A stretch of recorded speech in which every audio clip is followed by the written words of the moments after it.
আসসালামু আলাইকুম, স্বাগতম সবাইকে। আজ আমরা চলে এসেছি রাজধানী ঢাকার অন্যতম ব্যস্ত এবং জনপ্রিয় কোরবানির পশুর হাট তেজগাঁ পশুর হাটে। ঈদুল আজহার সামনে রেখে পুরো হাট জুড়ে এখন উৎসবমুখর পরিবেশ। চারিদিকে মানুষের ভিড়, বিক্রেতাদের হাঁকঢাক আর সারি সারি গরু ছাগল ও মহিষে জমে উঠেছে পুরো এলাকা।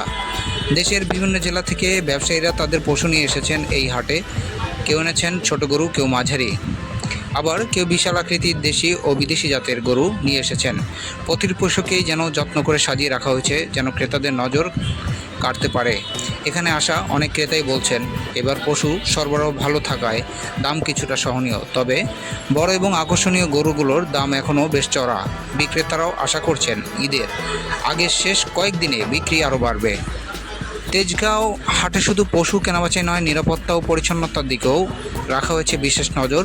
প্রশাসনের পক্ষ থেকে রয়েছে পর্যাপ্ত নিরাপত্তা ব্যবস্থা। এছাড়া পশু পরিবহন, স্বাস্থ্য পরীক্ষা এবং বর্জ্য ব্যবস্থাপনাতেও নেওয়া হয়েছে নানা উদ্যোগ। ছোটদের জন্য এই হাট যেন আলাদা এক আনন্দের জায়গা। কেউ গরুর সঙ্গে ছবি তুলছেন, কেউ আবার প্রিয় পশুটিকে আদর করছে। পুরো পরিবেশ জুড়েই ঈদের আমেজ যেন স্পষ্টভাবে অনুভূত হচ্ছে। কুরবানি শুধু একটি ধর্মীয় আনুষ্ঠানিকতা নয়, বরং ত্যাগ, সহমর্মিতা ও আল্লাহর সন্তুষ্টি অর্জনের এক মহান শিক্ষা। আর সেই প্রস্তুতির বড় একটি অংশ হয়ে ওঠে এই পশুর হাটগুলো। আপনারা যারা এখনও কোরবানির পশু কেনেননি, তারা চাইলে ঘুরে যেতে পারেন তেজগাঁ পশুর হাটে। তবে অবশ্যই দরদাম বুঝে এবং পশুর স্বাস্থ্য যাচাই করে কেনার চেষ্টা করবেন।